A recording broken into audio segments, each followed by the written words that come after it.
So for this Week Without Driving challenge, or any time that someone wants to go out and cycle, we have to make sure that, number one, that there's a safe place to cycle. I wouldn't recommend doing this unless everyone really feels safe doing this. Unfortunately for me, I felt like I was able to get a route that is mostly along residential areas and feel safe to do that. So that is a really important consideration. Another consideration, of course, is Central Florida weather. And it can be pretty hot, humid. You've got to dress appropriately. No one wants to go to work completely sweaty.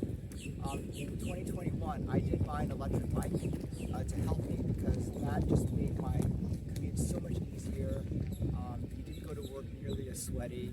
And so weather is going to be a challenge. There's going to be rain, humidity, and so forth. But it can be done. And so I think all of us need to consider those issues when it comes to commuting.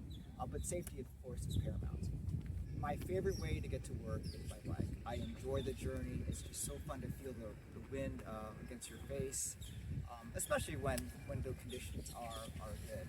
I have tried taking the bus, and it's not quite as fun. It takes a longer time to take public transportation. And of course, we do have the option, if things are necessary, to ride a vehicle. I sometimes carpool with my wife, who also works at the hospital, and sometimes I have to drive alone. So it depends, but I really do enjoy, my favorite way to get to work is by bike.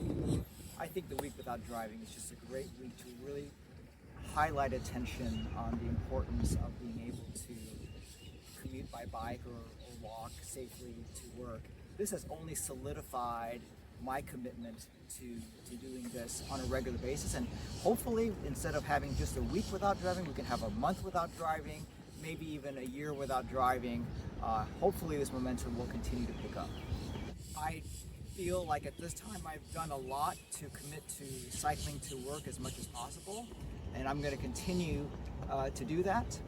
I think what I would like to do is really focus on what we can do for others, because I know that there are others out there who would like to start trying to commute.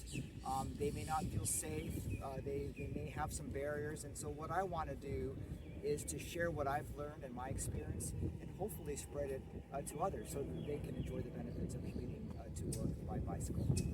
There may be those in the community who have thought about cycling but really don't know where to start or need more information, and I would certainly urge you to seek out the resources such as Bike Walk Central Florida to help provide education and information on how cycling can be beneficial and how to do it safely. But I do recognize that there are many others in the community who just don't have good infrastructure or aren't able to do this because of distance or infrastructure, and completely understand. And so for that, I would certainly implore and ask our elected officials to really focus on those needs. There are definitely barriers and challenges where people need to feel safe being able to cycle. And so I urge our elected officials to think about that, to put resources into building better infrastructure that can make cycling in Central Florida safer and better for